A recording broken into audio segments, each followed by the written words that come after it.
cumprimento da igreja com a paz do Senhor. Amém. Oramos. Senhor, meu Deus, meu Pai, estamos aqui, Senhor, mais uma vez em Tua presença. Queremos lhe agradecer, Senhor, pelo escudo, Senhor, que o Senhor tem nos dado, Senhor, pelos livramentos que o Senhor tem nos dado pelo caminho, Jesus. Agora quero entregar o Teu servo em Tuas mãos, Senhor, que irás trazer a Tua palavra, Senhor. Vemos a Ele da forma que Tu quiseres, Senhor, em nome de Jesus. Amém. A Ti honra, a Ti glória. Aleluia.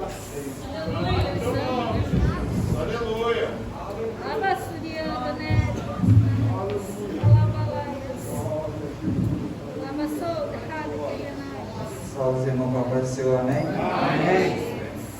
Os irmãos, pode abrir vossas Bíblias aqui em Números, capítulo 23, do versículo 19 ao 21. Abençoa, Jesus. Deus Santo, só o Senhor é Deus. Glórias, honras, majestade a Ti, Senhor Santo. E diz assim: Deus não é homem para que minta, nem filho do homem para que se arrependa. Porventura diria ele, não faria, ou falaria e não confirmaria? Eis que recebi mandado de abençoar, pois ele tem abençoado, e eu não posso revogar. Não viu iniquidade em Israel, nem contemplou maldade em Jacó. O Senhor, seu Deus, é com ele e nele, e entre eles se ouve o alarido de um rei. A igreja pode se assentar. Essa passagem aqui foi no tempo em que o povo de Israel estava atravessando o deserto, e então eles foram e chegaram ao rei dos amorreus e pediram ao rei dos amorreus passagem, né? Enviaram mensageiros, o povo de Deus, e o rei Sion não permitiu eles passarem em paz. Então o povo de Israel foi, batalhou contra eles e ali venceu. E sabendo disso, o rei Balaque da terra de Moabe ficou com medo do povo de Israel, do povo de Deus. E assim ele foi e mandou chamar Balaão, que era um feiticeiro muito famoso, poderoso da época, fazia coisas incríveis. Mas a gente sabe que o poder que ele tinha ali não era de Deus. Deus só permitia que ele fizesse. E então Balaque manda chamar Balaão pela primeira vez.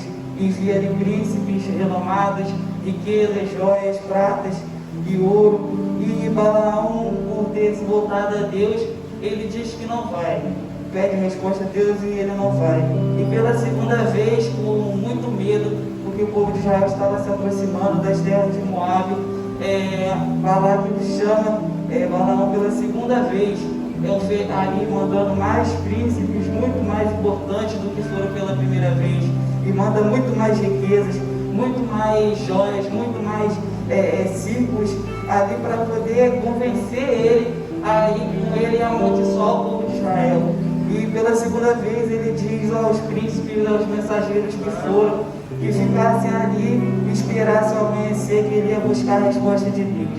E então Deus manda ele ir, mas Deus diz a Balaão: você vai falar tudo quanto eu mandar você falar, e você vai fazer tudo quanto eu mandar você fazer.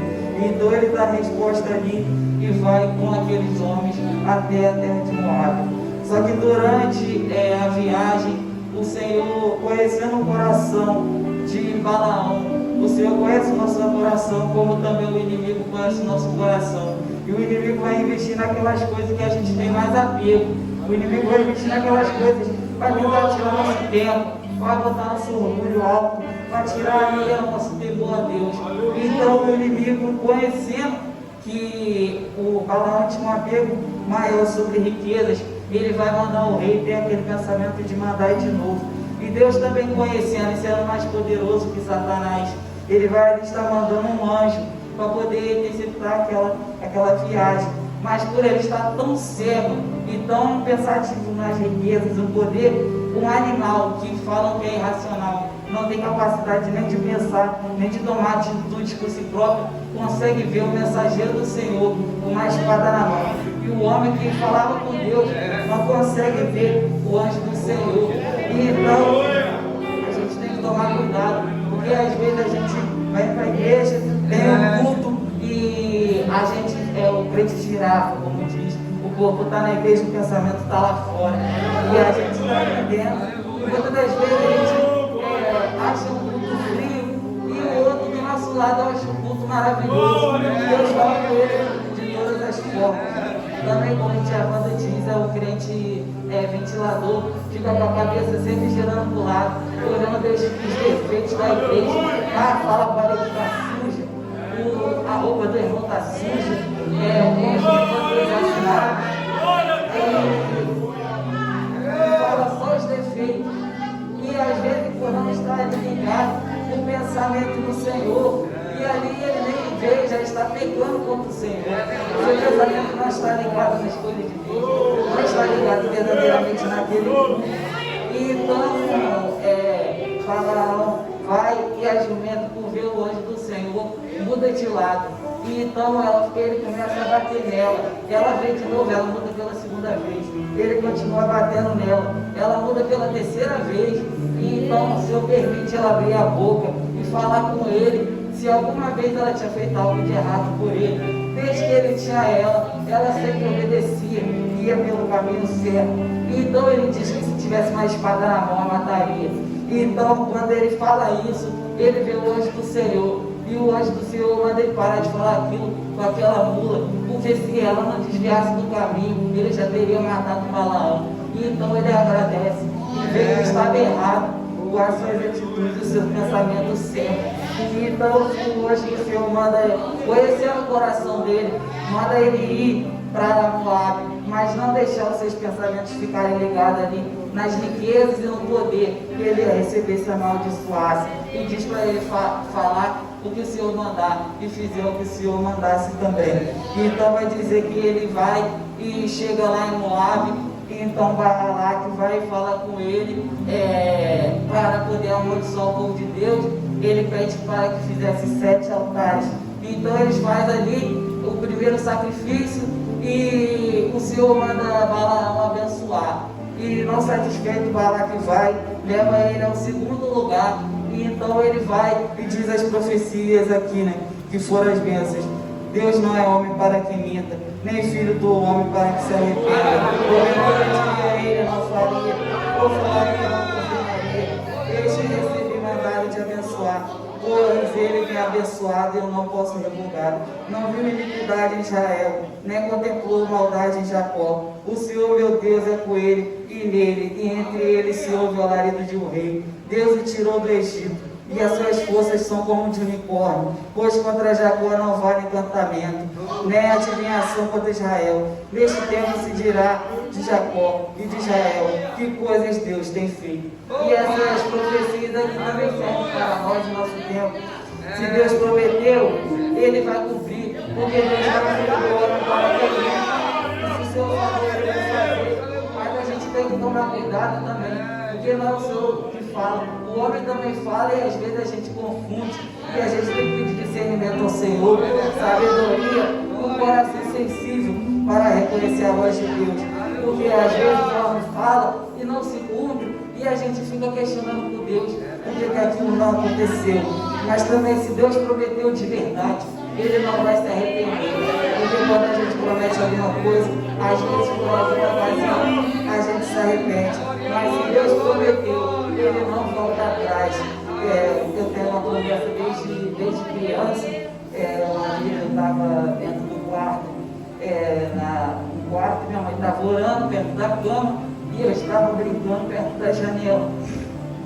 Então ela orando, começou a falar línguas estranhas e aquilo ali eu não achei nada anormal, porque ela sempre falava e eu já estava acostumado. Só que a voz dela começou a mudar, a voz dela foi engrossando, foi ganhando mais tonalidade e eu fui percebendo aquilo diferente. E então Deus tomou ela e eu vi que não era mais ela, mas era Deus falando através dela. E ela para mim que meu chamado seria como de Samuel. E Ele abençoaria tanto minha vida conjugal, quanto material e quanto espiritual. E eu estou vendo que isso está acontecendo com você.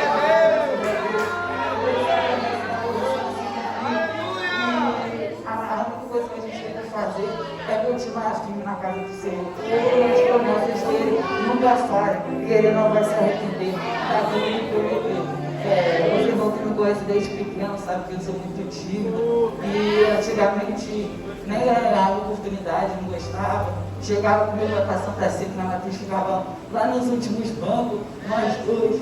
E depois de um tempo, eu fui começando a mudar meu pensamento, começando a trabalhar. E comecei a ganhar oportunidade, aceitar, e minha mãe falava alguma coisa, só que para compensar esse tempo, eu lia às vezes 5 versículos, 6 versículos e saía rápido. E depois de um tempo, minha mãe foi falando, sempre que você lê um versículo, fala alguma coisa para a edificação da igreja, porque aquele versículo pode falar com alguém. Aleluia. Então eu fui começando às vezes, ler 2, 3 versículos e falar uma palavra rápida, e fui começando a desenvolver isso, e comecei a ir falando e a explicar aquilo que eu entendia, e Deus já ali falando para o discernimento dos irmãos, e ali eu fui começando a desenvolver. Aí tia Wanda também na escola dominical começou a trabalhar comigo, foi me dando a oportunidade de dirigir, porque eu só falava quando me perguntava. Se me perguntasse, eu sabia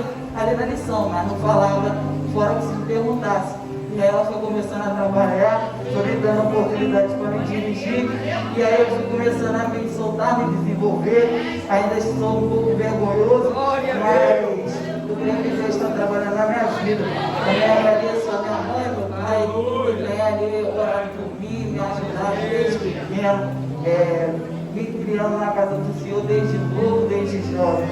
E voltando aqui para a passagem, vai dizer que depois de eles fazerem esse segundo abençoamento ao povo de Israel, não contente, Balaque vai levar mais uma vez Balaão a outro lugar. Então Balaão vai estar ali fazendo mais 7 sacrifícios, e então ele vai abençoar o povo de Israel de novo. E satisfeito com isso, Balaque vai dizer: por que você, além de não abençoar o povo, meu inimigo, você ainda abençoa ele? E então ele vai depois não vai estar contradizendo a palavra do Senhor, mas por seu coração estar voltado às riquezas, ele vai achar um jeito de fazer o povo de Israel pecar, para poder ali ir contra as vontades de Deus. E caso guerreasse naquela época, o povo de Deus ia perder contra Moab. E ali ele achou um jeito, deu uma ideia ali ao rei de chamar Cosbe, que era uma das sacerdotisas ali de Baal Peor, e chamar outras que sacrificavam seu corpo se prostituindo. E então ali eles vão botar elas para se prostituir ali com o povo de Israel, com alguns homens, e vão botar também para eles meio que adorar ali a Baal Peor, e vai fazer meio que uma aliança. E então vai começar o povo de Israel a perecer, ficarem doentes, e vai dizer que 24 mil pessoas morreram por causa desses homens. E então Cosbe, e um homem já ele se chamava Zirri, ele foi e passou pela congregação, e não tendo vergonha ali de ter passado sobre Moisés, Josué, Arão e Eleazar, que era o sacerdote da época, e seu filho Finés, e outros que estavam com sua família ali perecendo, eles vão entrar numa tenda, e vendo aquilo, indignado, Finés, filho de Eliezer, vai pegar uma lança e ali vai transpassar os dois, e ali vai estar acabando com a praga. E então a gente tem que tomar cuidado, porque às vezes a gente fala que não vai cantar a palavra do Senhor, Deus manda a gente fazer algo e a gente acha um jeitinho só para agradar o nosso eu, só para poder ganhar às vezes merecimento, para poder achar outra maneira de agradar a mim e agradar a Deus. E Deus diz que da mesma fonte não sai dois tipos de água, ou uma água boa ou uma água ruim. E também diz que de uma árvore não sai dois frutos, ou o fruto bom ou o fruto ruim. E então Balaão vai estar dizendo, por ele ter dado essa ideia, ele vai ser morto. Então o que adiantou ele fazer tudo isso? Se custa ele ter obedecido ao Senhor e ter deixado as riquezas ali de lado. Custava ele deixar ali aquele ouro ali, o poder, e voltar ali e continuar adorando ao Senhor. E por ele ter feito isso, ele vai ser morto. E eu creio que ele nem conseguiu usufruir suas riquezas e seu poder. Ele nem conseguiu ali adquirir e usar ali aquilo que o rei falar que com certeza deu a ele por ter dado aquela ideia. E assim o povo de Israel vai dizer que depois o Moab ter enganado o povo, vai perecer e vai batalhar contra Moab, e Israel vai vencer. E o povo de Deus vai vencer sempre. E a gente quer saber que a vitória já é certa e a vitória é nossa pelo nome de Jesus. Eu queria agradecer ao Estevão que me chamou, que me convidou ontem, e eu quero agradecer a oportunidade em nome de Jesus.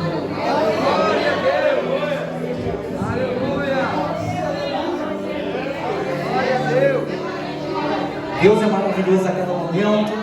Ele usa poderosamente aquele que dá lugar a Ele, aquele que estuda a tua palavra, aquele que busca e vai alcançar a todo momento. A cada um de nós possamos sair daqui maravilhados e alegres e alimentados da poderosa palavra, e Deus usando ali o Cauã poderosamente para cada um de nós. E que no próximo culto, Juventude de Cristo, você vai se preparando, porque pode chegar a sua vida.